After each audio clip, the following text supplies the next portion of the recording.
wabarakatuh. Waalaikumsalam warahmatullahi wabarakatuh. Bismillahirrahmanirrahim. Wassalatu wassalamu ala Rasulillah wa ala alihi washabbihi wa sallam. Wala haula wala quwwata illa billah. Amma ba'd.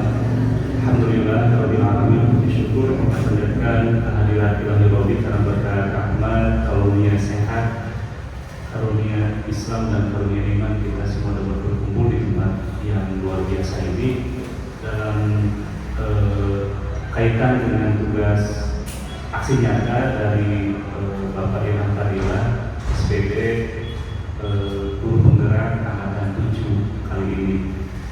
Salam kita limpahkan, kita ucapkan kepada kedua kita Nabi Muhammad SAW beserta para keluarga, para sahabat dan pengikut ajaran beliau sampai akhir zaman. Semoga kita termasuk di dalamnya. Bapak-bapak, ibu yang kami hormati, terima kasih atas kedatangan bapak-bapak dan ibu-ibu semua di kesempatan kali ini, di kesempatan yang sangat berbahagia, sangat berharga untuk kita semua di acara diseminasi sosialisasi penerapan budaya positif di sekolah. Diseminasi sosialisasi penerapan budaya positif di sekolah merupakan tugas aksi nyata modul 1.4 tentang penerapan budaya positif di lingkungan sekolah Guru Penggerak Angkatan 7 tahun 2022 yang sudah berjalan seperempat babak. Baik, untuk acara kali ini susunannya yang pertama pembukaan, yang kedua menyanyi bersama lagu Indonesia Raya, yang ketiga penyampaian materi, keempat penyampaian umpan balik, kelima doa, dan terakhir penutup. Baik bapak-bapak dan ibu-ibu semua, untuk membuka acara kita kali ini, kita bersama-sama membuka acara ini dengan pembacaan basmalah secara bersama-sama. Bismillahirrahmanirrahim. Selanjutnya, marilah kita berdiri untuk menyanyikan bersama-sama lagu Indonesia Raya. Dipersilakan.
Acara ketiga yaitu acara inti penyampaian materi dari Bapak Ilham Fadilah SPD, kepada beliau dipersilakan.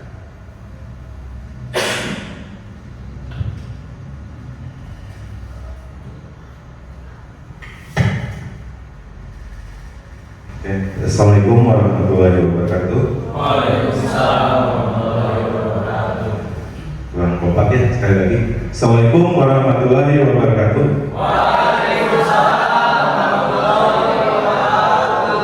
Dan sebelumnya saya ucapkan terima kasih kepada Bapak Ibu Guru yang sudah menyempatkan waktu di tengah kesibukan kegiatan belajar mengajar untuk ikut serta berkontribusi dalam rangka tugas aksi nyata saya sebagai calon guru penggerak angkatan 7, yaitu mengenai modul 14, yaitu penerapan budaya positif. Mudah-mudahan dengan melangkahnya kaki Bapak Ibu Guru ke ruangan ini menjadi catatan amal kebaikan buat Bapak Ibu Guru. Oke, kita langsung aja untuk mempersingkat waktu ke materi yang akan saya sampaikan mengenai penerapan budaya positif, ya, yang mana ini akan kita laksanakan sekolah dalam rangka meningkatkan disiplin positif dan nanti endingnya itu akan tercipta budaya positif di sekolah, gitu ya. Nah, sebagai fondasi utama itu kita masuk ke yang namanya filosofi pemikiran Ki Hajar Dewantara, yaitu tujuan pendidikan itu untuk menuntun segala kekuatan kodrat yang ada pada anak-anak agar mereka sebagai manusia dan anggota masyarakat dapat mencapai keselamatan dan kebahagiaan yang setinggi-tingginya. Jadi peran sentralnya itu ada di Bapak Ibu Guru sebagai pengajar dan tenaga pendidik, gitu ya. Jadi di sini Bapak Ibu Guru itu harus menuntun, artinya menuntun di sini mengarahkan, membimbing sesuai minat dan bakat peserta didik, gitu ya. Karena untuk mendapatkan keselamatan kebahagiaan di sini khususnya pada peserta didik, siswa atau peserta didik itu kan punya tujuannya masing-masing, punya cita-citanya masing-masing. Misalnya ada yang mau menjadi TNI, polisi, ataupun dokter. Nah, ketika mereka tercapai cita-citanya, yang kita harapkan sebagai Bapak Ibu Guru, dia menjadi seorang dokter yang mudah bersosialisasi, tidak sombong, gitu, seperti itu. Terus misalnya jadi polisi yang tidak sombong, terus yang disiplin, yang mempunyai nilai-nilai kebajikan, gitu, seperti itu. Yang kedua, diharapkan peserta didik dapat dengan menerapkan disiplin positif dapat belajar, melakukan pembelajaran dengan aman, nyaman di lingkungan sekolah atau di kelas, seperti itu. Jadi kita lanjut. Nah, kita masuk ke materi budaya positif. Di sini budaya positif merupakan perwujudan dan nilai-nilai atau keyakinan universal yang diterapkan di sekolah. Budaya positif diawali dengan perubahan paradigma tentang teori kontrol. Jadi maksudnya saya sosialisasikan mengenai budaya positif itu untuk merubah pola pikir Bapak Ibu Guru mengenai penerapan disiplin sekolah itu seperti apa, gitu. Nah, bahkan pemahaman kita sebagai guru merasa berkewajiban mengontrol perilaku sekolah agar memiliki perilaku sesuai yang guru harapkan. Padahal itu sebenarnya siswa itu tidak bisa sepenuhnya dikontrol sesuai dengan harapan yang kita inginkan, sebenarnya seperti itu, ya. Terus perwujudannya, guru sering memberikan hukuman kepada siswa yang melakukan kesalahan dan memberikan imbalan terhadap perbuatan baik yang dilakukan siswa. Jadi bentuk hukuman itu, saya tanya ke Bapak Ibu Guru, apakah bentuk dari penerapan disiplin, Pak? Terus ketika kita melakukan proses pembelajaran, biasanya kita memberikan reward sebagai tanda untuk meningkatkan semangat atau motivasi belajar studi, gitu ya. Padahal reward atau hadiah ketika kita melakukan pembelajaran itu merupakan salah satu bentuk hukuman kepada siswa. Sebagai dampak positifnya, siswa bisa lebih semangat dalam melakukan proses pembelajaran.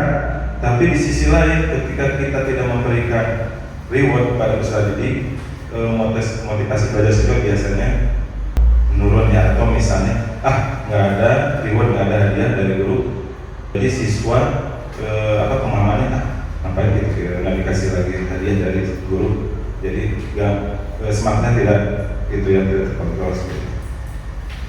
Nah, kita bermain kepala tangan. Maksudnya di sini silakan Bapak Ibu guru mengangkat tangan, palkan tangan Bapak Ibu guru. Bayangkan yang karya yang Bapak Ibu guru kepalkan itu sesuatu yang berharga, bersifat rahasia yang bisa mengubah hidup Bapak Ibu ke depannya. Ini tidak bisa dibandingkan dengan harga sebuah unit Toyota Fortuner, tidak bisa dibandingkan dengan honor yang Bapak Ibu dapatkan. Jadi ini sesuatu yang amat sangat berharga buat Bapak Ibu, bayangkan seperti itu. Nah, sekarang di samping Bapak Ibu guru silakan buka kepala tangan oleh teman Bapak Ibu yang di sampingnya.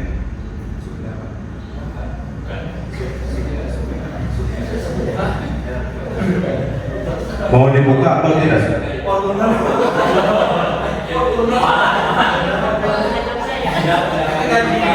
Jadi banyak di kepala sesuatu yang amat sangat berharga, bersifat rahasia. Terus dengan bujuk rayu dari teman di samping ingin membuka kepala tangan yang dipegangnya, yang dimana di sini ada sesuatu yang amat sangat berharga. Apakah Bapak Ibu guru mau membuka kepala tangan tersebut? Mau ya? Mau alasannya apa? Kalau ditawari surga. Kalau tidak dibuka kepala tangannya, alasannya apa? Ada yang tidak dibuka kepala tangannya? Milik pribadi. Apa alasannya? Milik pribadi yang sangat rahasia. Ya, tepat sekali ya. Jadi kita analogikan kepala tangan ini adalah siswa. Berarti siswa ini tidak mudah dikontrol, tidak mudah dibujuk, dirayu. Mereka bisa terbuka, contohnya Pak Robi ya. Mereka membuka kepala tangannya karena ada bujuk rayu, ya, ada rayuan, ada bahkan ada paksaan gitu ya, yang bisa membuat rasa tidak nyaman pada peserta didik. Ada sifatnya menyakiti misalnya ya, itu para kalian seperti itu. Tapi itu bisa terbuka, tapi suatu saat bisa berubah kembali gitu. Jadi itulah paradigma mengenai teori kontrol. Jadi sesungguhnya kita sebagai Bapak Ibu guru tidak bisa mengontrol atau apa yang peserta didik sepenuhnya sesuai dengan keinginan kita. Misalnya kamu harus perhatikan di kelas biar kamu pintar, karena dia memiliki rasa takut kepada si guru, atau tidak mau terganggu rasa nyamannya, tidak mau tersakiti, tidak mau dihukum, maka dia akan nurut kepada guru tersebut seperti itu. Jadi ada bujuk rayu atau misalnya ada paksaan, bahkan sampai menyakiti. Dampaknya apa? Dampak negatifnya mungkin nanti ada perasaan kecewa ataupun rasa dendam kepada guru tersebut gitu ya. Kita lanjut. Ya, silakan buka lagi di pertanyaan. Nah, mengenai analogi kepala tangan yang barusan, kita rubah paradigma atau pemahaman mengenai makna kontrol tersebut. Di sini Dr. William Glasser, seorang psikolog, menjelaskan bahwa ilusi guru mengontrol murid, di mana guru sedang mengontrol pihak murid. Hal demikian terjadi karena murid sedang mengizinkan dirinya dikontrol. Jadi karena tadi adanya bujuk rayu, paksaan, bahkan si peserta didik itu takut dihukum ya, tidak mau terganggu rasa nyamannya gitu, maka dia nurut kepada guru tersebut. Tapi tadi dampak negatifnya si peserta didik atau siswa suatu ada mungkin ada rasa dendam atau kecewa seperti itu ya.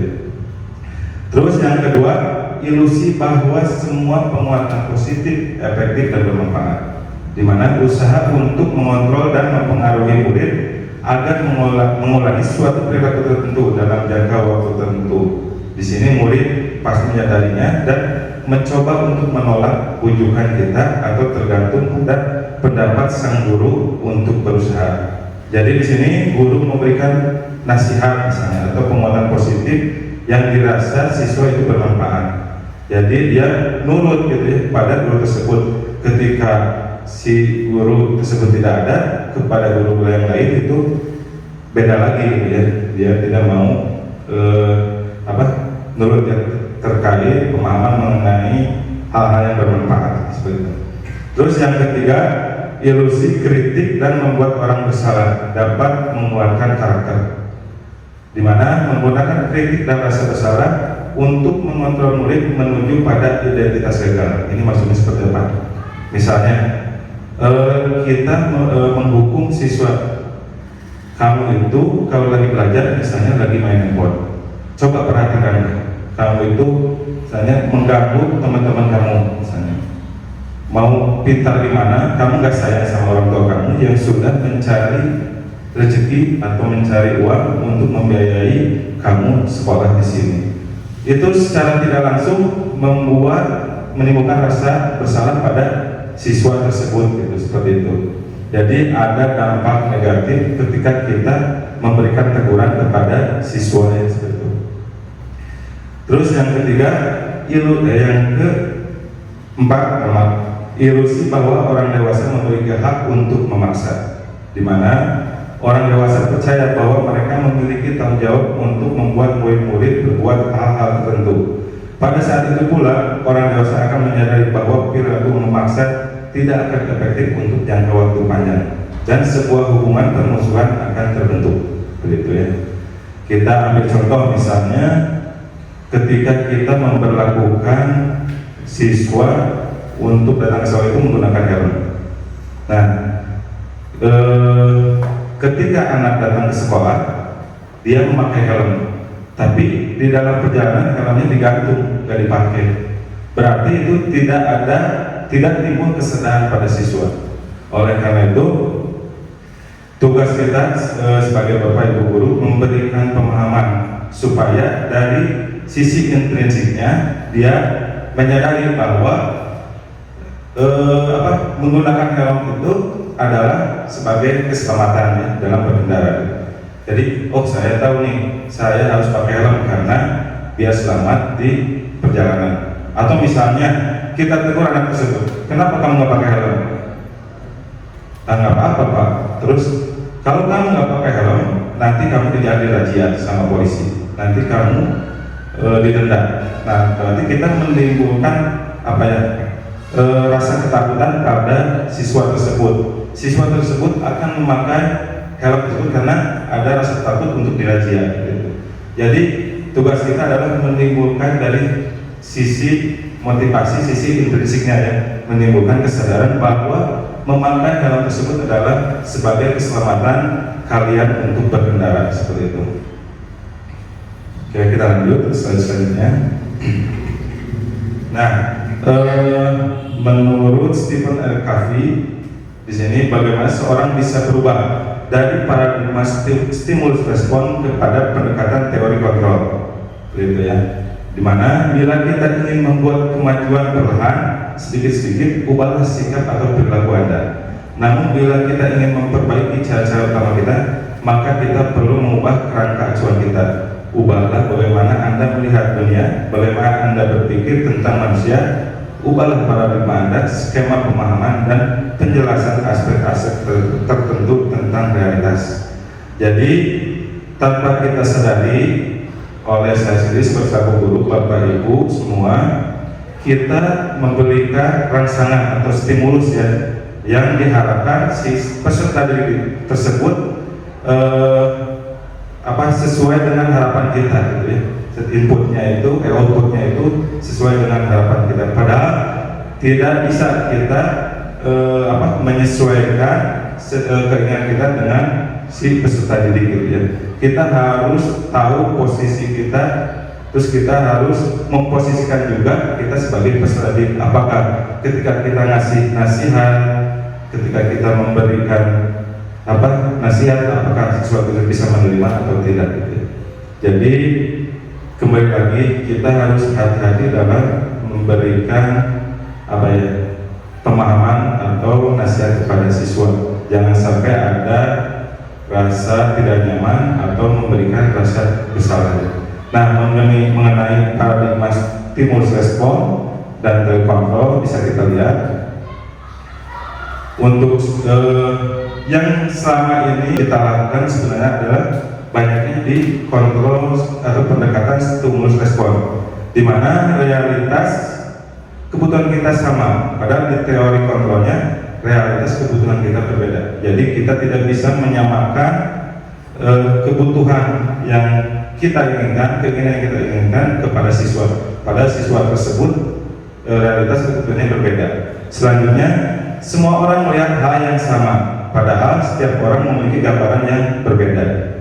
Terus, perilaku buruk dilihat sebagai suatu kesalahan. Semua perilaku memiliki tujuan, itu di teori kontrolnya gitu ya.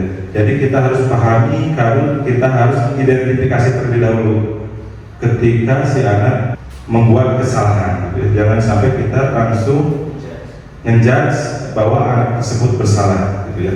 Jadi kita tidak fokus mencari siapa yang salah, tapi kita fokus pada mencari solusi permasalahan tersebut. Terus orang lain bisa mengontrol saya, padahal di teori kontrolnya Anda tidak bisa mengontrol orang lain. Bagaimana yang analogi pada kepalan tangan yang tadi ya. Jadi kita tidak bisa membuka kepalan tangan tersebut meskipun dengan bujuk rayu nasihat atau sampai menyakiti gitu ya, karena mereka akan membukakan kepalan tangan tersebut sesuai dengan keinginan mereka. Selanjutnya, pemaksaan ada pada saat bujukan gagal. Padahal pada teori kontrolnya kolaborasi dan konsensus menciptakan pilihan-pilihan baru. Jadi kita jangan fokus mencari kesalahan pada peserta didik bahwa siswa tersebut sudah melakukan kesalahan. Otomatis secara dampak negatif secara psikologis siswa itu akan merasa dirinya tidak berharga, merasa dirinya sudah melakukan kesalahan. Tapi kita fokus pada siswa tersebut bersama-sama mencari solusi pemecahan permasalahan tersebut gitu. Harusnya seperti itu. Terus kelima, kita merubah orang agar berpandangan sama dengan kita. Di teori kontrolnya kita berusaha memahami pandangan orang lain tentang dunia gitu ya. Jadi kita harus memahami peserta didik juga dari berbagai latar belakangnya, maupun ekonomi maupun keluarga dan lain sebagainya. Terus model berpikir menang kalah. Padahal di teori kontrol model berpikir menang dan menang. Jadi kita usahakan jangan ada yang merasa siswa tersebut kalah gitu, kecewa. Jadi jangan timbul ada dampak negatif pada siswa tersebut. Kita usahakan ketika mencari solusi permasalahan, siswa tersebut mendapatkan identitas yang positif gitu ya, tidak merasa bersalah. Oke, lanjut ke slide selanjutnya. Nah sekarang coba Bapak Ibu perhatikan, seandainya di sini ada suatu permasalahan kelas, gitu ya. Bapak Ibu mau pilih yang mana? A, kamu tidak mengerjakan PR, kamu keluar saja. B, orang tua kamu sudah lelah bekerja untuk membayar uang sekolah, masa kamu tidak mau mengerjakan PR? Terus yang C, kamu kan mau jadi orang pintar, ayo dong rajin belajar dan kerjakan PR-mu. Terus yang D, ini udah hari Senin loh, mana PR-nya? Terus yang E, supaya kamu bisa mengerjakan PR dan tepat waktu mengumpulkannya, apa yang harus kamu lakukan? Kira-kira menurut Bapak Ibu Guru, yang biasanya dilakukan di kelas yang mana? A, B, C, D, E? Yang mana? Pertama tadi ada sedikit kurangnya, ya kamu tidak mengerjakan PR, kamu keluar saja. Yang B, orang tua kamu sudah lelah bekerja untuk membayar uang sekolahmu. Jadi ada sedikit nasihat di sini. Mas, kamu tidak mau mengerjakan PR? Yang C, kamu kan mau jadi orang pintar, ayo dong belajar kerjaan PR-mu. ada sedikit motivasi di sana. Yang D, ini udah hasilnya loh, mana PR-nya, gitu ya. Ini ada sedikit ada kontrol dari guru tersebut. Yang S, supaya kamu bisa mengerjakan PR dan tepat waktu mengumpulkannya, apa yang harus kita lakukan. Kira-kira mana? Yang C. Jadi yang C, kamu kan mau jadi orang pintar, ayo dong belajar dan kerjakan PR-mu. Ada lagi? Yang E. Ini tipikal teori kontrol manajer ya. Jadi di sini supaya kamu bisa mengerjakan PR dan tepat waktu mengumpulkannya, apa yang harus kita lakukan. Jadi ini ada pendekatan secara kooperatif dari guru pada peserta didik, gitu ya. Jadi untuk menimbulkan kesadaran ya pada siswa tersebut. Tapi kalau kita introspeksi ya selama proses pembelajaran, biasanya belum kita lakukan ya tipikal teori kontrol posisi manajernya yang E. Tapi kebanyakan kita pada A, B, C, D. Itu seperti itu ya biasanya. Nah, untuk lebih paham mengenai posisi kontrol, kita lihat slide selanjutnya. Di sini ada 5 posisi kontrol menurut Diane Goshen ya. Seorang psikolog, di mana yang pertama itu sebagai penghukum.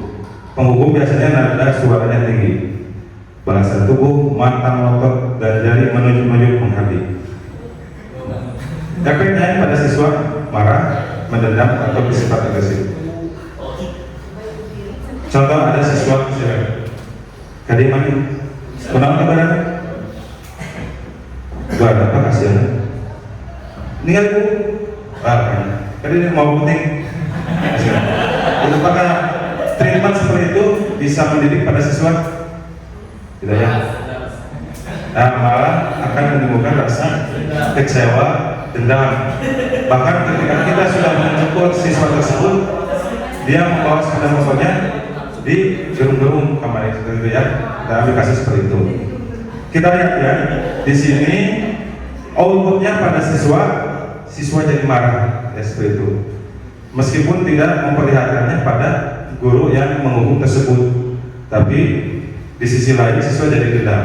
Bahkan dengan frontalnya mungkin kendaraan kita bisa dikempes saja.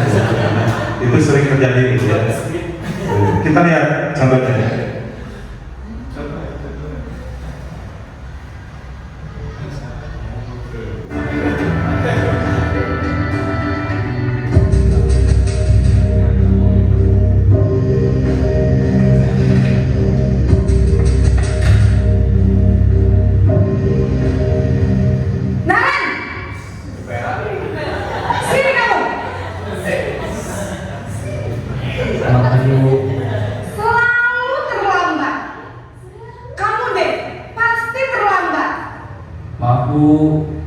Saya Apa coba?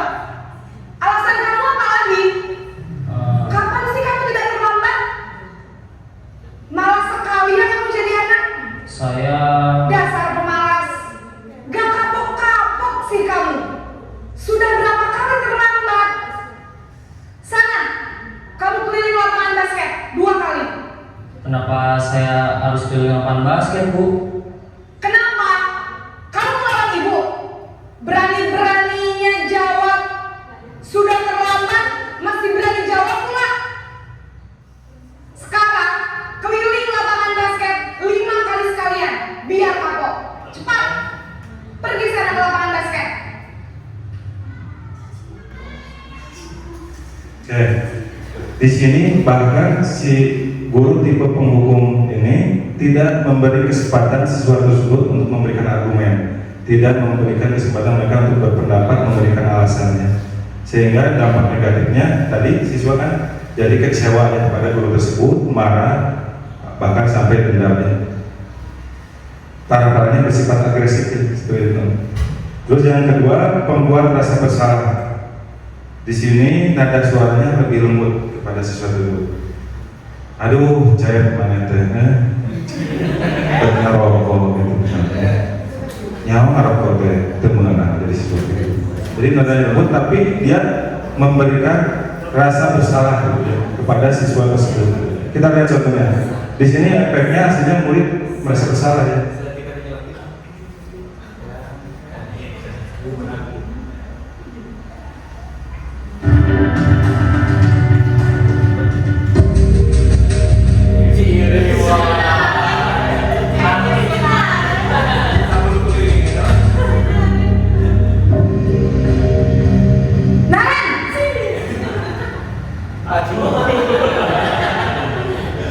Selamat pagi Bu.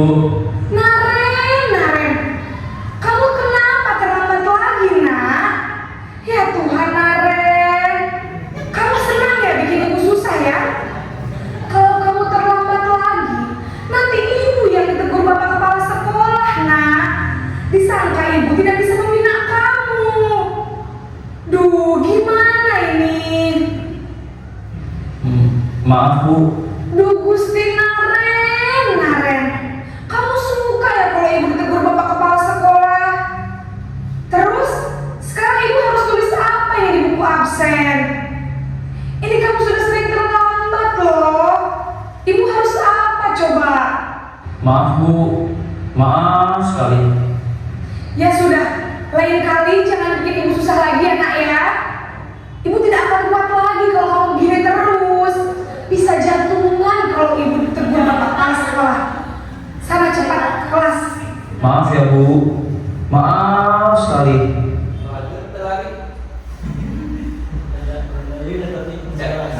Di sini si guru tersebut dijadikan objek yang disalahkan pada siswa tersebut, sehingga siswa tersebut tetap merasa bersalah gitu ya, karena nanti ibu ditegur loh sama kepala sekolah, nanti ibu bisa jantungan loh gitu ya, seperti itu.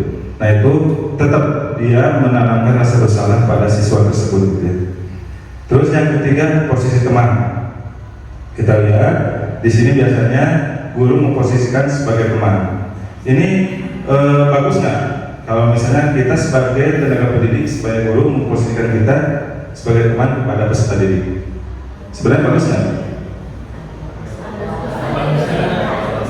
Bagus ya. Jadi timbulnya keakraban antara seorang guru dengan siswa. Siswa cenderung mengagumi guru tersebut. Siswa cenderung lebih nurut pada guru tersebut karena merasa wah tenanglah kayak si Pak Heru misalnya, Badurang misalnya. Jadi memposisikan dia atau guru tersebut sebagai teman. Kita lihat contohnya ya. Di sini hasilnya siswa jadi ketergantungan pada guru tersebut. Ketika guru tersebut tidak ada di sekolah, itu jadi masalah ya.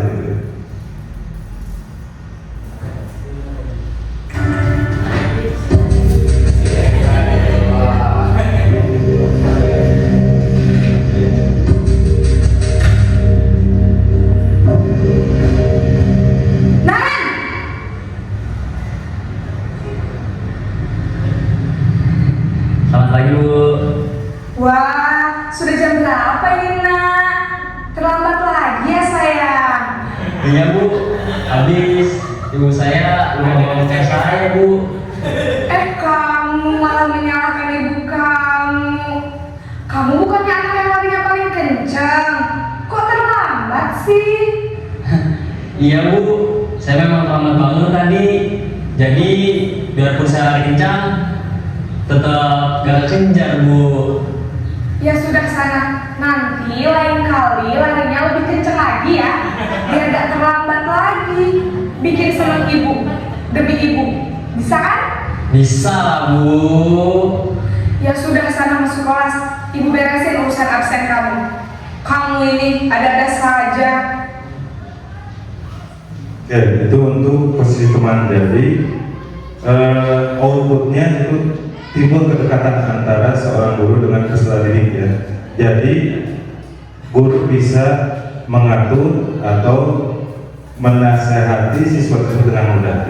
Cuma di sini ada dampak negatifnya. Siswa jadi terlalu berani melunjak. Dampak negatifnya seperti itu pada guru tersebut. Tenanglah kayak Pak Bro, Pak Faisal misalnya. Keberanian mulai naon kayak di asuh pun lewat tukang, nah, seperti itu ya. Itu bisa terjadi seperti itu ya siswa gitu ya. Jadi ada melunjak berani pada guru tersebut. Yang keempat, pemantau. Ini biasanya berdasarkan catatan atau peraturan-peraturan dan konsekuensi. Jadi ini lebih ke guru tersebut bersifat idealis yang terpaku pada peraturan yang sudah baku gitu ya, seperti itu. Aturan yang sudah dikeluarkan oleh pihak sekolah ataupun kesepakatan kelas yang sudah dibuat antara guru dan siswa-siswa di kelas. Kita lihat untuk kita tipe pemantau.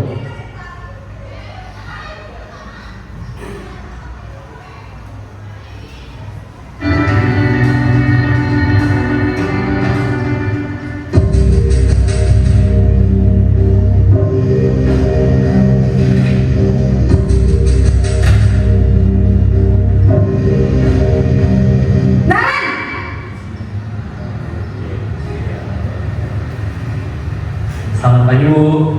Naren, apa peraturan sekolah kita tentang jam berapa kita harus masuk sekolah, Nak? Kita harus di sekolah jam 7 Bu. Iya betul, sekarang sudah jam 7.20. Naren sudah tahu konsekuensinya jika terlambat hadir. Paham Bu, saya harus tinggal kelas pas jam istirahat selama 20 menit. Iya benar, konsekuensinya demikian. Jadi nanti jam 9.30 pas istirahat, kamu harus tinggal di kelas, kerjakan tugas tambahan untuk ketertinggalan kamu, ya? Baik Bu. Nah, yang dilakukan oleh guru tersebut tindakannya sudah benar ya, dengan mengatur aturan yang sudah disepakati antara siswa dengan guru tersebut. Karena siswa tersebut tadi kesiangan lebih dari jam yang sudah ditentukan, jam masuk, maka konsekuensinya dia harus menunggu jam pembelajaran selanjutnya, gitu ya, seperti itu. Cuman di sini dampak negatifnya itu siswa jadi tidak nyaman, gitu. Tidak nyaman ketika melaksanakan pembelajaran, gitu ya. Nah, yang terakhir tipe manajer, ya. Di sini guru berbuat sesuatu bersama dengan murid, berkolaborasi untuk mencari solusi permasalahan apabila siswa tersebut melakukan kesalahan. Kita lihat contohnya.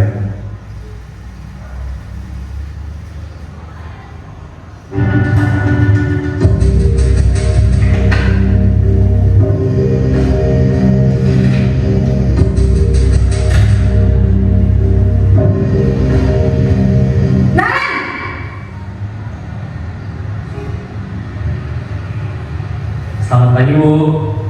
Selamat pagi, Naren. Maaf Bu, saya terlambat. Iya, sekolah masuknya jam 7, sekarang sudah jam 7.20. Jadi sekarang bagaimana ini, Naren? Maaf Bu, saya lupa setel alarm saya semalam. Baiklah, menurut kamu, keyakinan sekolah yang mana yang perlu kamu tingkatkan? Menghargai diri sendiri dan orang lain mungkin ya Bu. Setuju. Jadi, apakah Naren meyakini prinsip saling menghormati tersebut? Iya Bu, saya meyakininya. Apakah Naren bersedia memperbaiki masalah keterlambatan ini? Bersedia Bu. Bagaimana kamu akan perbaiki masalah keterlambatan ini? Saya akan coba untuk tidak lupa menyetel alarm saya Bu. Baik, kalau Naren lupa menyetel alarm di rumah, ada orang yang kira-kira bisa bantu mengingatkan tidak? Ada Bu, kakak saya, Kak Emma. Ada lagi selain Kak Emma? Selain Kak Emma, ada ibu saya. Baik, jadi yang mengingatkan Naren adalah Kak Emma dan ibu kamu ya? Kira-kira akan mulai setel alarm kapan nih, Naren? Setelah pulang sekolah, akan segera saya lakukan. Baik, jadi Naren akan setel alarm untuk bangun besok pagi dan akan diingatkan oleh kakak dan ibunda Naren ya. Ada lagi yang mungkin perlu dilakukan, Naren, agar tidak terlambat bangun lagi? Tidak ada Bu. Baik, Naren, terima kasih untuk kerjasama kamu.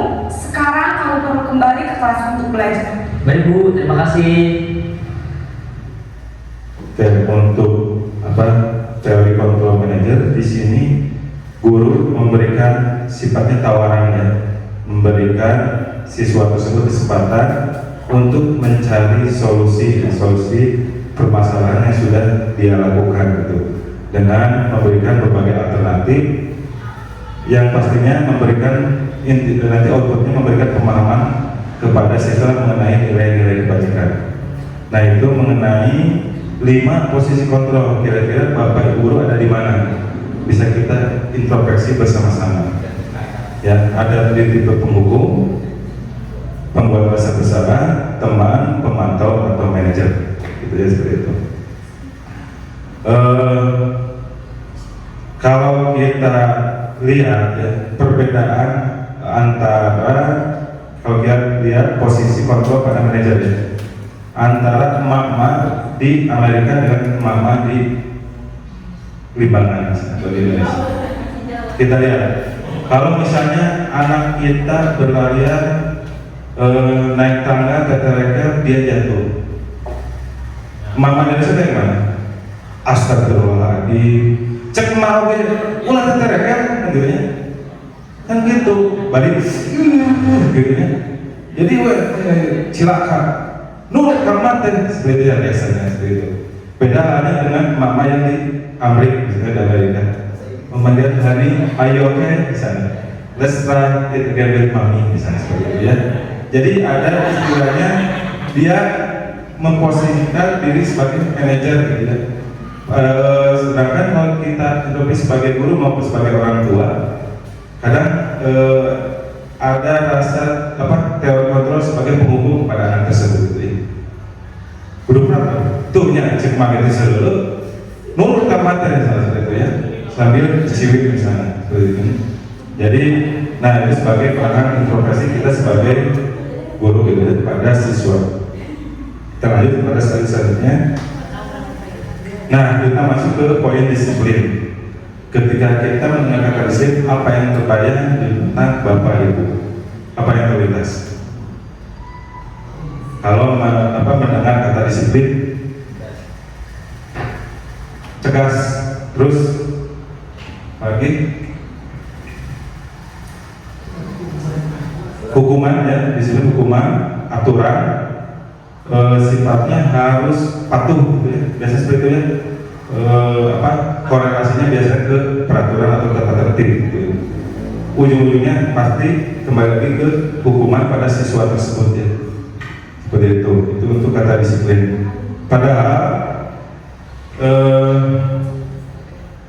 pemahaman kita mengenai disiplin dimaknai menjadi sesuatu yang dilakukan seseorang pada orang lain untuk mendapatkan kepatuhan. Ada rasa takut ya, karena adanya tata tertib atau peraturan yang ditegakkan di sekolah. Ada rasa takut. Jadi kita sering menghubungkan kata disiplin tersebut dengan ketidaknyamanan, karena tadi ada konsekuensi yang berupa hukuman ataupun teguran pada siswa tersebut apabila melanggar suatu tata tertib atau peraturan. Padahal menurut Ki Hajar Dewantara, disiplin yang dimaksud adalah disiplin diri yang memiliki motivasi internal. Jika kita tidak memiliki motivasi internal, maka kita memerlukan pihak lain untuk mendisiplinkan kita atau motivasi eksternal karena berasal dari luar, bukan dari dalam diri kita sendiri. Jadi poin pentingnya di sini kita harus memunculkan kesadaran pemahaman mengenai disiplin tersebut, bahwa dengan menerapkan disiplin positif pada siswa dapat memperbaiki karakter maupun nilai-nilai kebajikan pada peserta didik tersebut gitu ya. Di mana nilai-nilai kebajikan tersebut bisa berupa tanggung jawab, bisa berupa disiplin itu sendiri gitu ya, terus mudah bersosialisasi dan lain-lain seperti itu. Itu mengenai makna disiplin. Jadi tugas kita sebagai Bapak Ibu guru, kita harus mengubah paradigma atau pemahaman mengenai kata disiplin tersebut gitu. Jadi bukan berarti suatu kepatuhan yang konsekuensinya itu menimbulkan suatu hukuman pada siswa tersebut, tapi kita harus menanamkan, memberikan kesadaran pada peserta didik bahwa dengan menerapkan disiplin dapat merubah karakter mereka ke karakter yang positif seperti itu. kita lihat mengenai teori motivasi hukuman, penghargaan, dan restitusi. Yang pertama, hukuman itu bersifat tidak berencana atau tiba-tiba. Anak atau murid tidak tahu apa yang akan terjadi dan tidak dilibatkan.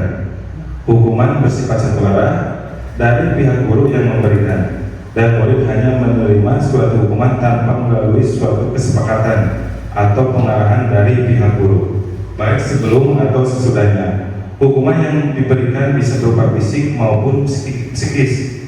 Murid atau anak disakiti oleh suatu perbuatan atau kata-kata. Nah, kita renungkan kata-kata mengenai hukuman. Jadi hukuman itu hanya bersifat satu arah yang diberikan oleh guru, ya, tanpa ada kesepakatan antara siswa dan guru tersebut.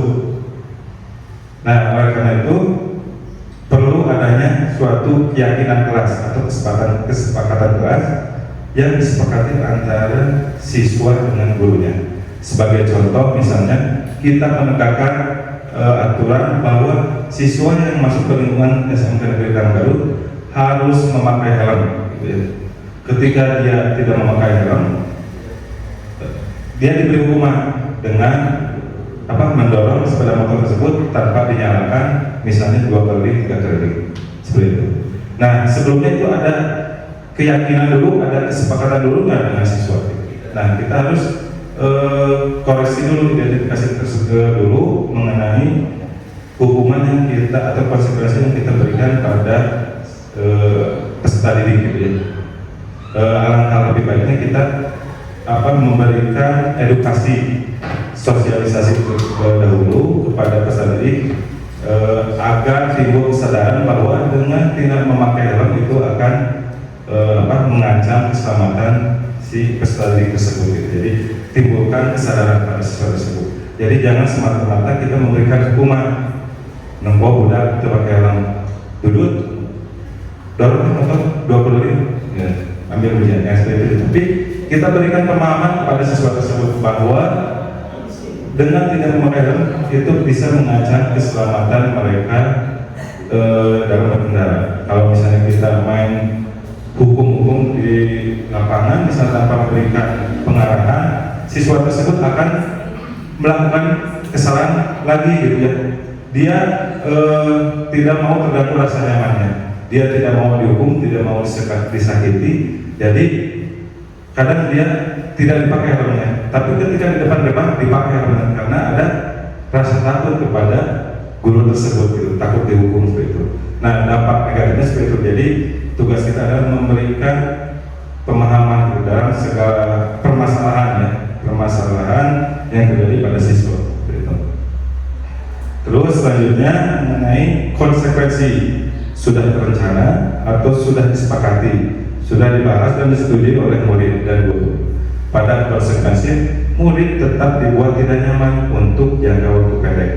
Ini lebih ke, kalau kita kaitkan dengan 5 posisi kontrol, lebih ke tipe kontrol pemantau, ya. Pemantau yang cenderung kaku, ya, mengikuti aturan tata tertib yang sudah diterapkan di sekolah. Tapi di sini konsekuensi diberikan pada anak karena sudah disepakati suatu keyakinan kelas, gitu ya. Jadi di sini ada kesepakatan antara guru dengan murid, gitu ya. Jika kamu telat kurang lebih 10 menit, maka silakan kamu berdiri di luar dengan angkat kaki sebelah ke sana. Nah, itu adalah bentuk konsekuensi karena sudah disepakati antara siswa dengan guru. Misalnya siswa, oke Pak, kita sepakati aturan tersebut. Kalau misalnya saya terlambat, nanti kami akan tunggu di luar dengan angkat kaki, misalnya seperti itu. Jadi konsekuensi itu dibuat atau diberikan ketika sudah ada kesepakatan 2 arah antara guru dengan murid, itu berbentuk keyakinan kelasnya. Yang ketiga, restitusi adalah proses menciptakan kondisi bagi murid untuk memperbaiki kesalahan mereka pada kelompok mereka dengan karakter yang lebih kuat. Menurut Gerson, Ya.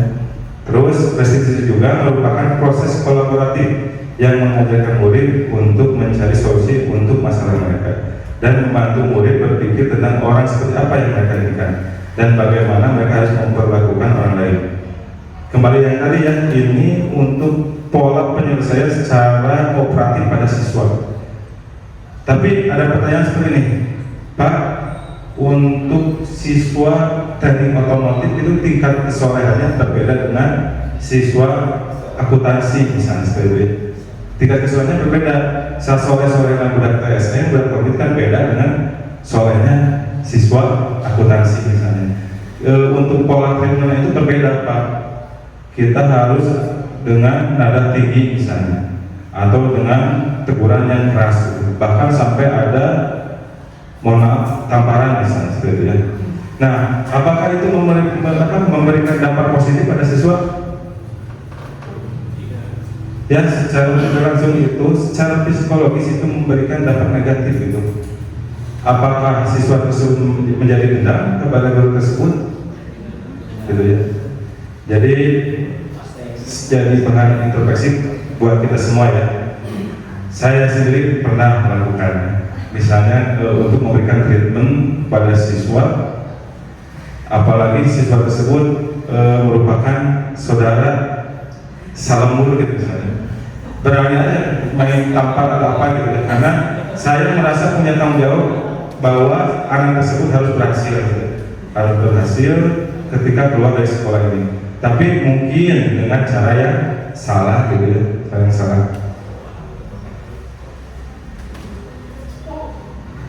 Nah, ketika kita menerapkan pendekatan pada anak atau restitusi ya, pendekatan secara kooperatif dengan memberikan kesempatan pada anak tersebut untuk mencari solusi permasalahannya seperti apa, kita harus pahami dulu 5 kebutuhan dasar pada siswa tersebut gitu ya. Contoh di sini, yang pertama kebutuhan bertahan hidup atau survival. Di sini kebutuhan bersifat fisiologis ya. Di mana di sini siswa merasa mencari kebutuhan rasa aman, sandang, papan, pangan. Ketika anak berangkat ke sekolah dengan kondisi alas kaki menggunakan sandal jepit karena orang tua tidak mempunyai uang untuk memberikan sepatu, itu akan memberikan secara tidak langsung memberikan dampak negatif ya. Tipunya misalnya dia merasa kurang percaya diri, malu, bahkan minder gitu ya ketika masuk ke lingkungan sekolah gitu ya. Atau misalnya ketika dia mau berangkat sekolah, di rumahnya kebanjiran sehingga baju-bajunya basah atau lain sebagainya hilang atau apa gitu.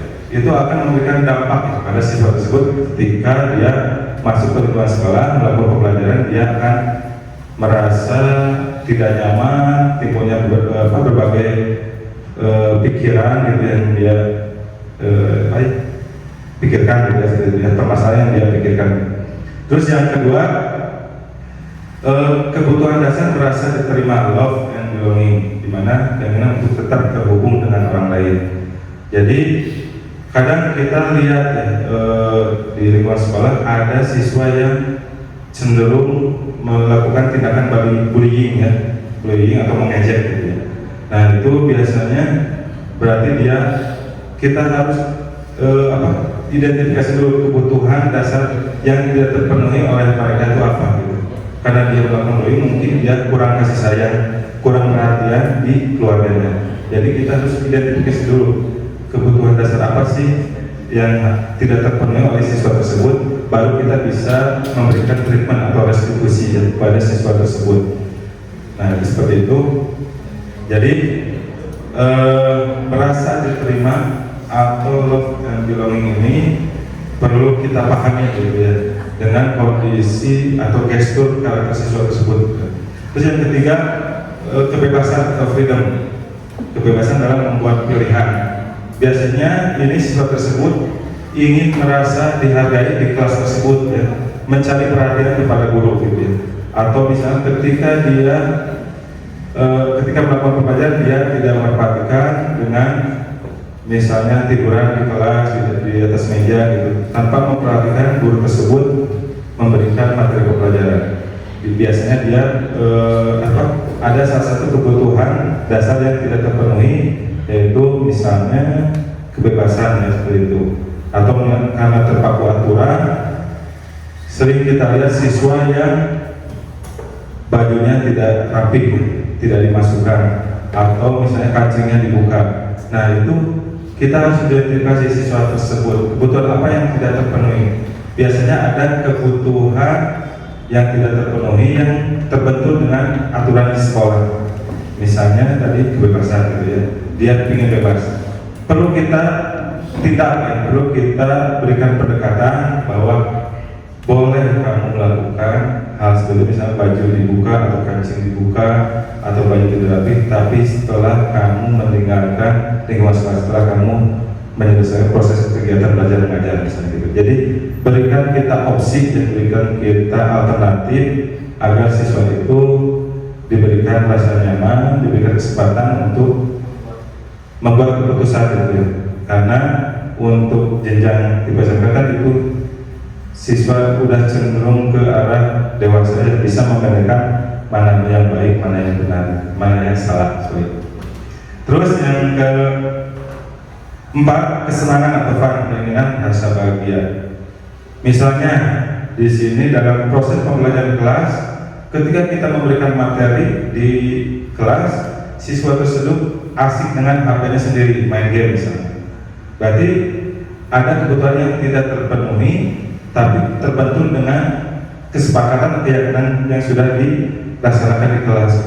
Dia asik aja dengan main game pada sedang berlangsung proses pembelajaran. Nah itu harus ada proses treatment khusus pada siswa tersebut. Yang terakhir, penguasaan atau power, keinginan untuk merasa kompeten dan diakui pencapaiannya. Jadi dia ingin dihargai, ingin diakui oleh teman-teman sekelasnya gitu. Bisa berupa menyuruh pada peserta tersebut, atau misalnya menyuruh dengan seenaknya, mengambil barang dengan seenaknya. Nah seperti itu. Atau misalnya bisa kita lihat, misalnya ada yang siswa di kantin darmaji ya, dahar ngaku hiji gitu ya.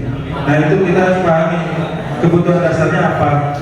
Dia bawa makanan gorengan seberapa puluh tapi dibayarkan dengan 2 siki misalnya, seperti itu ya. Nah itu kita harus pahami, berarti ada kebutuhan dasar yang tidak terpenuhi oleh siswa tersebut. Atau misalnya datang ke kantin ngambil roti pembayar kecil lupa misalnya.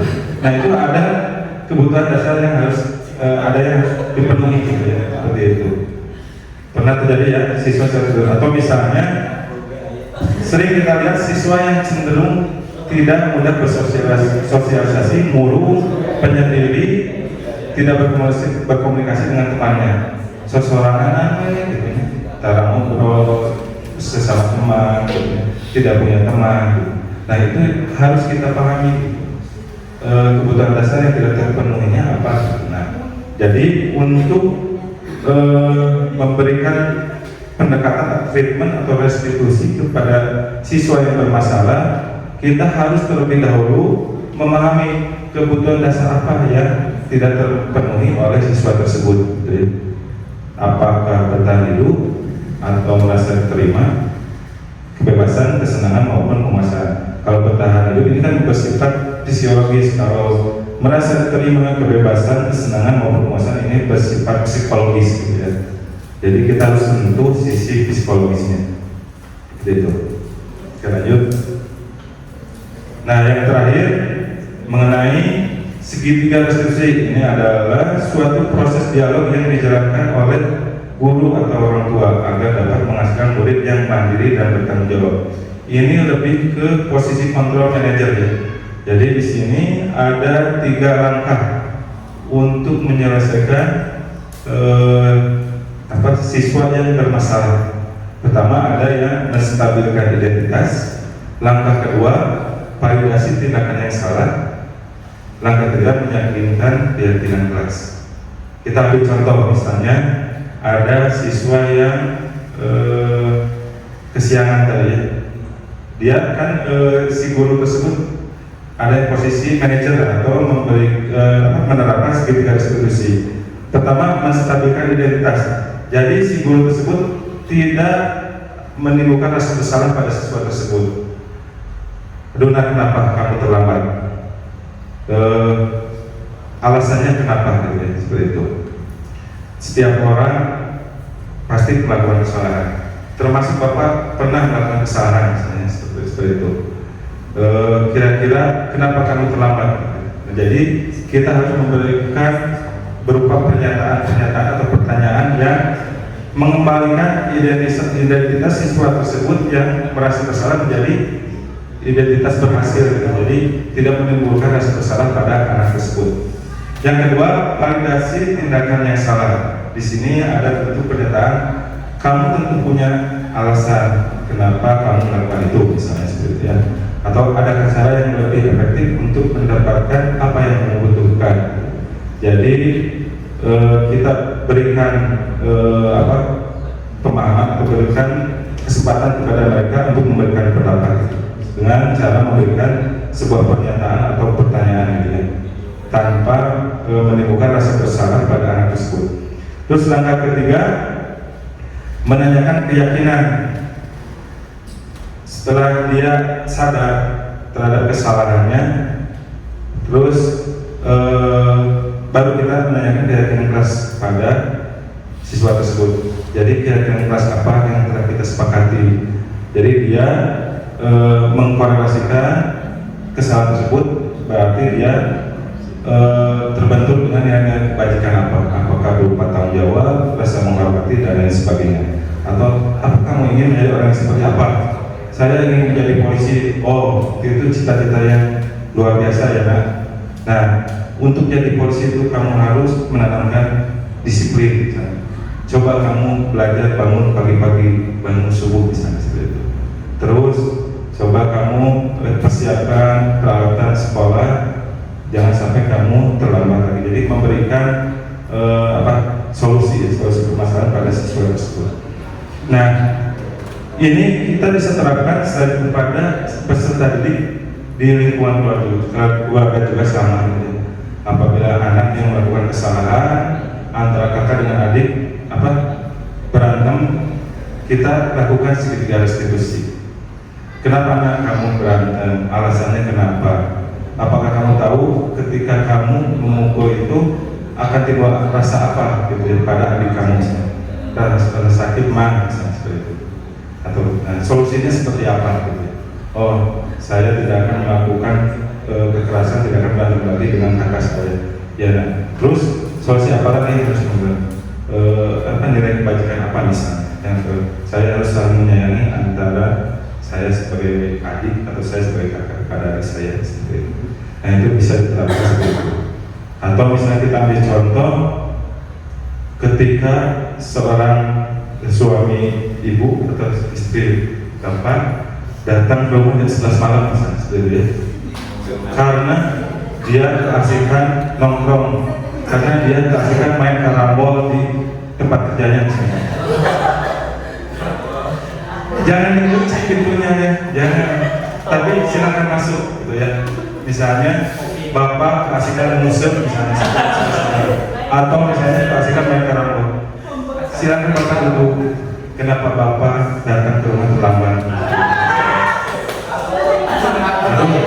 Saya misalnya keasikan bermain dengan rekan kerja saya. Nah, kira-kira kalau bapak terlambat ke rumah, apakah bapak ada kesempatan untuk berkomunikasi dengan anak bapak?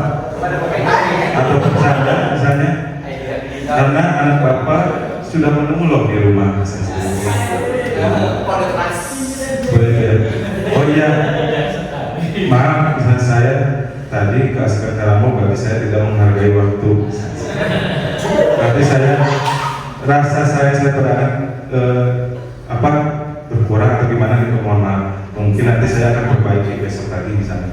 Saya tidak akan main karambol lagi, saya tidak akan musik lagi misalnya.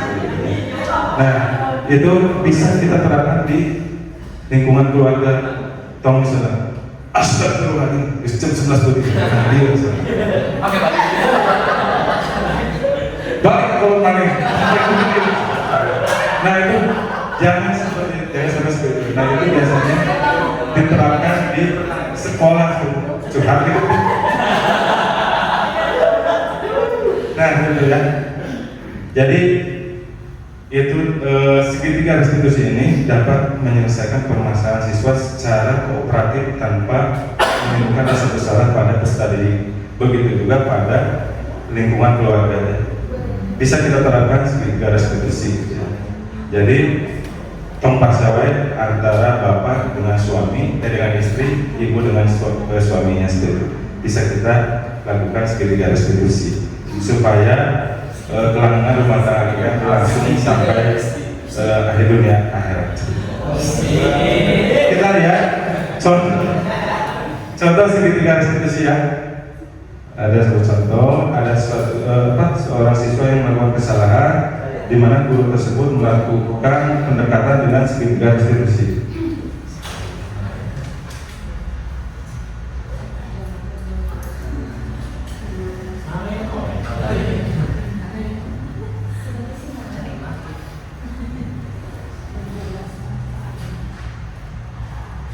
Siap saya. Sudah lama nggak berusaha. Kenapa hari ini ada di sini? Kesel Pak, kesel banget. Masa aku dikatain tukang fitnah Pak? Ya aku marah lah. Aku udah dikatain Eka di depan kelas. Kesel banget. Oh begitu. Ya pasti kamu marah dan kesal. Bapak juga akan marah apabila ada yang menduga seperti itu.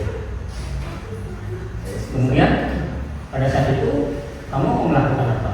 Ya saya langsung ngatain Eka lah Pak. Kesel banget. Saya bentak-bentak dia di depan teman-teman lain. Oh begitu. Pasti kamu melakukan seperti itu karena suatu alasan tertentu kan? Iyalah, masa saya diam saja Pak? Ya saya bela diri lah. Masa saya dituduh tukang fitnah? Ya wajar lah. Mempertahankan harga diri itu sesuatu yang penting buat kamu. Untung kamu tidak berpikir gagal lagi, hanya membentak-bentak. Iya Pak. Untung saya masih bersabar dan hanya membentak saja. Sudah gemes padahal, saya pasti bela diri lah. Ya pasti ya. Tapi kamu memilih untuk tetap bertahan dan bersabar. Kamu memilih untuk tidak berbuat lebih parah lagi kan? Iya. Nah, sekarang coba kita lihat lagi tindakan kamu yang bentak-bentak Eka di kelas. Tindakan kamu itu kira-kira sesuai dengan keyakinan kelas atau prinsip kamu tidak? Enggak lah Pak. Capek Pak jadi pemarah. Jadi keyakinan atau prinsip mana yang kurang sesuai dengan keinginan kamu? Ya, saya sebenarnya sangat menghargai orang lain. Mungkin saat itu saya menjadi emosi, jadi tidak menunjukkan sikap itu. Kamu meyakini tidak? Menghargai orang lain itu penting buat kamu. Yakinlah Pak. Iya, setuju. Kita harus saling menghargai. Namun ada juga keyakinan yang kita sepakati yang perlu kita jalankan apabila kita sedang marah kan? Ya, saya bisa lebih proaktif, mulai dengan diri sendiri. Saya bisa jadi lebih bersabar, mengambil waktu jeda untuk berpikir mau apa selanjutnya. Kira-kira kamu bersedia memperbaiki masalah ini tidak? Sedia Pak. Kalau kamu memperbaiki masalah ini, kamu akan menjadi orang seperti apa? Saya akan menjadi orang yang bertanggung jawab kali ya Pak. Dan senantiasa proaktif. Iya, menurut kamu bagaimana rasanya menjadi orang seperti itu? Ya nyaman lah, bangga bisa bersabar dan menahan diri. Baiklah kalau begitu. Yuk kita pikirkan bagaimana memperbaiki masalah ini. Nah seperti itu ya segitiga restitusi. Jadi di sini ada pendekatan secara kooperatif pada siswa atau peserta didik tanpa menimbulkan rasa bersalah pada siswa. Nah tugas Bapak Ibu Guru untuk menghafalkan atau menerapkan segitiga restitusi ketika peserta didik mempunyai masalah, dan itu bisa diimplementasikan juga apabila terjadi masalah di keluarga Bapak Ibu ya. Coba praktikkan menggunakan segitiga restitusi apabila anak-anak Bapak Ibu mengalami permasalahan. Itu bisa. bisa diterapkan segitiga restitusi. Nah, dan perlu kita ketahui dalam menyelesaikan suatu permasalahan dengan mencari siapa yang bersalah itu energi yang kita keluarkan itu sama dengan mencari solusi permasalahan. Jadi lebih baik kita fokus untuk mencari solusi permasalahan secara bersama antara siswa dengan gurunya daripada kita mencari siapa yang bersalah gitu ya. Seperti itu.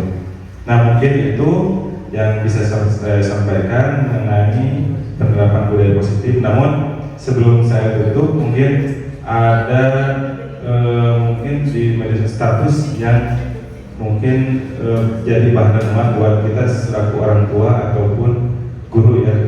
Status yang mungkin sudah viral belakangan ini. Kita lihat dari seorang guru, saya tahu Anda cemas dan berharap anak Anda berhasil dalam ujiannya. Tapi mohon diingat, di tengah-tengah para pelajar yang menjalani ujian itu ada calon seniman yang tidak perlu mengerti matematika. Ada calon pengusaha yang tidak butuh pelajaran sejarah atau sastra. Ada calon musisi yang nilai kimianya tak akan berarti. Ada calon olahragawan yang lebih mementingkan fisik daripada fisika. Ada calon fotografer yang lebih berkarakter dengan sudut pandang art berbeda yang tentunya ilmunya bukan dari sekolah ini. Sekiranya anak Anda lulus menjadi yang teratas hebat, tapi bila tidak, mohon jangan rampas rasa percaya diri dan harga diri mereka. Katakan saja, tidak apa-apa, itu hanya sekedar ujian. Anak-anak itu diciptakan untuk sesuatu yang lebih besar lagi dalam hidup ini. Sebuah ujian atau nilai rendah tak akan bisa mencabut impian dan bakat mereka. Berhentilah berpikir bahwa hanya dokter dari sini yang bahagia di dunia ini. Paman saya wali kelas. Nah, itu ya. Jadi saya bisa mengambil kesimpulan bahwa tolak ukur keberhasilan seorang guru itu bukan dari nilai akademik peserta yang besar, itu hanya sebagai penunjang. Tapi keberhasilan seorang guru itu bisa dilihat dengan kualitas peserta didik yang mempunyai karakter yang positif, yang mempunyai nilai kebajikan sesuai dengan profil pelajar Pancasila. Mungkin sekian yang bisa saya sampaikan. Terima kasih. Assalamualaikum warahmatullahi wabarakatuh.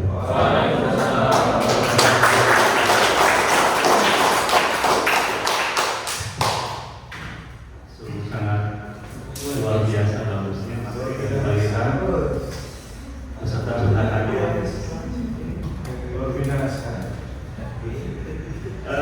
Izinkan bapak-bapak dan ibu-ibu semua, sebelum masuk pada ending dari acara ini, saya sedikit untuk membacakan resume sedikit saja bahwa konsep pendidikan yang disampaikan oleh Bapak Pendidikan Nasional kita, Ki Haji Dewantara, itu bahwa pendidikan yang terbagi menjadi 3 komponen penting, yaitu mendidik, mengajar, dan membimbing, itu harus menjadi satu kesatuan yang terintegrasi yang harus dipenuhi oleh masing-masing guru. Jadi seorang guru ketika berinteraksi dengan siswanya itu bukan hanya memposisikan diri sebagai pengajar saja, tapi harus sebagai pendidik, pengajar, dan pembimbing juga. Itu menjadi suatu kesatuan yang harus dipunyai oleh masing-masing dari kita semua. Bahwa ketika siswa berinteraksi dengan guru, itu diyakinkan bahwa siswa itu harus mempunyai 2 keadaan yang harus dipunyai oleh mereka, yaitu mereka harus bahagia dan mereka harus selamat. Jadi inti dari pendidikan yang disampaikan oleh Ki Haji Dewantara adalah bahwa pendidikan itu harus membuat siswa menjadi bahagia dan menjadi selamat. Apapun itu interaksi yang kita tanamkan, interaksi yang kita jalankan dengan siswa, 2 komponen itu harus selalu ada. Selanjutnya, perlakuan guru dengan siswa yang pertama, jangan sampai membekas dalam hati mereka dengan catatan yang negatif. Artinya ketika sudah membekas, walaupun kita menghapusnya, itu tidak akan hilang sampai dengan akhir hayat mereka. Itu selalu membekas dalam ingatan mereka. Artinya kenangan kita dengan siswa harus selalu positif dan selalu menyenangkan. Yang kedua, hindarilah rasa bersalah dan tidak nyaman dari siswa di saat kita berinteraksi dengan anak kita. Anak kita itu bukan sebagai objek, tapi sebaliknya mereka harus sebagai subjek dalam interaksi itu. selanjutnya bahwa ketika siswa dan guru mencari solusi bersama-sama itu prinsip problem solving oriented ini harus kita kedepankan. Dan yang terakhir, konteks disiplin itu tidak sama dengan hukuman, bahwa disiplin itu harus memunculkan kesadaran dari dalam diri siswa. Ketika kita menanamkan kedisiplinan bukan hanya dengan getakan, bukan hanya dengan hukuman, tapi harus muncul kesadaran dari diri siswa bahwa apa yang kita harapkan dari proses kedisiplinan itu berjalan dengan sadar dari dalam diri siswa. Bapak Ibu semua, sungguh sangat bagus materi yang dari Pak Irham ini. Mudah-mudahan itu jadi bahan perenungan kita yang kedepannya kita aplikasikan dalam keseharian kita berinteraksi dengan anak-anak hebat kita. Selanjutnya untuk sesi umpan balik sebagai pelengkap dari materi yang tadi disampaikan oleh Pak Irham, itu akan disampaikan oleh Bapak Robi Daniel. Pak Robi, silakan.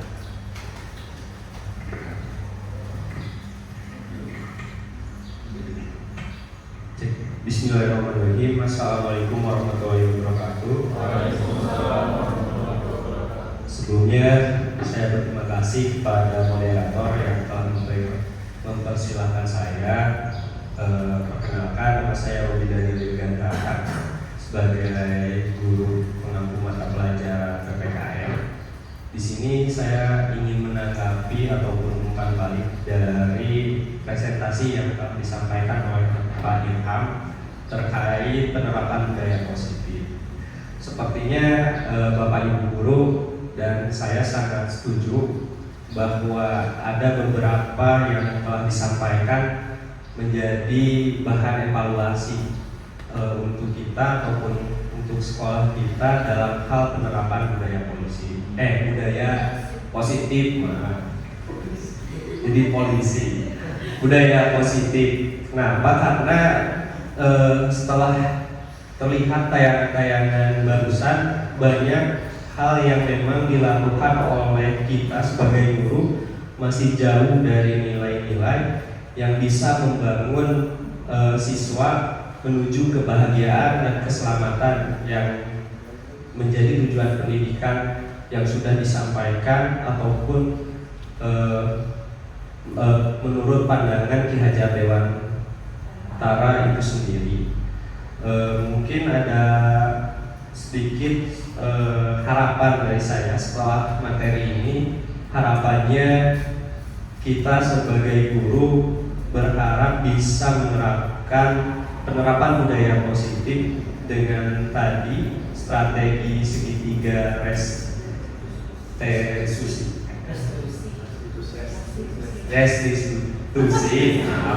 Mungkin itu yang dapat saya sampaikan. Semoga kita mendapatkan keberkahan dari majelis ini. Mohon maaf bila terdapat kesalahan. Billahi taufiq wal hidayah. Wassalamualaikum warahmatullahi wabarakatuh. Terima kasih kepada Pak Robi Daniel yang sudah menyampaikan umpan balik atas materi yang sudah disampaikan. Dan sebelum acara menutup, maka untuk menambah keberkahan pertemuan kita pada kesempatan kali ini, maka akan dibacakan doa oleh Pak Dadan kepada beliau.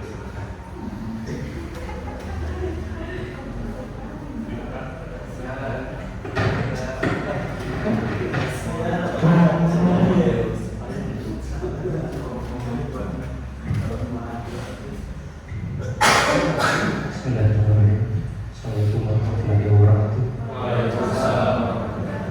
Untuk keberkahan, rencana yang baik, segala amal yang baik, marilah kita awali dengan berdoa. Sebelumnya kita sama-sama membacakan Al-Fatihah. A'udzubillahi minasyaitonir rajim. Bismillahirrahmanirrahim. Alhamdulillahirabbil Ar-Rahmanirrahim. Maliki yaumiddin. Iyyaka na'budu wa iyyaka nasta'in. Ihdinas siratal mustaqim. Shiratal ladzina an'amta 'alaihim ghairil maghdubi 'alaihim waladdallin. Tiada yang maha pengabul selain Allah yang maha pengabul. Ya Allah, sama Engkau mengabulkan doa kami. Jadikanlah didik kami anak didik yang hasil karena didik yang terbentar membawa kebahagiaan, keselamatan untuk dirinya, keluarga, bangsa, dan negara. Semoga apa yang telah kami rencanakan menjadi awal rencana yang baik pula setelah terlaksananya kau kabulkan. Alhamdulillahirrahmanirrahim. Rabbana zalamna anfusana wa illam taghfir lana wa tarhamna lanakunanna minal khasirin. Rabbana la tuzigh qulubana ba'da idh hadaytana wa hab lana min ladunka rahmatan innaka antal wahhab. Rabbana atina fid dunya hasanah wa fil akhirati hasanah wa qina adzabannar. Subhana rabbika rabbil izzati amma yasifun. Wassalamu ala mursalin. Alhamdulillahi rabbil alamin.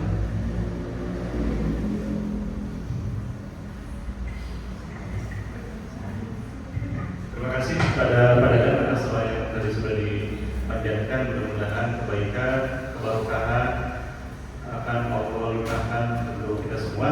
Bapak Ibu semua, tibalah kita di akhir pertemuan, di akhir acara untuk kesempatan kali ini. Terima kasih sebesar-besarnya kepada Bapak Ibu yang sudah menyempatkan waktu untuk hadir di tempat ini. Mudah-mudahan apa yang tadi sudah disampaikan, sosialisasi atau diseminasi sosialisasi penerapan budaya positif di sekolah ini menjadi hal yang positif yang akan kita aplikasikan sehari-hari dalam pembelajaran atau interaksi dengan anak didik kita.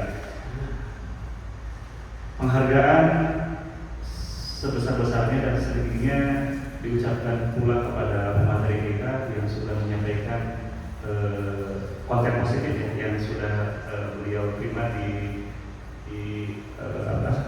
selama CGP Angkatan 7 ini.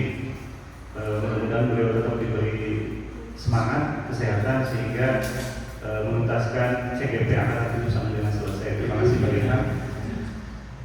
Baik, kita tutup. Wabillahi taufiq wal hidayah. Wassalamualaikum warahmatullahi wabarakatuh.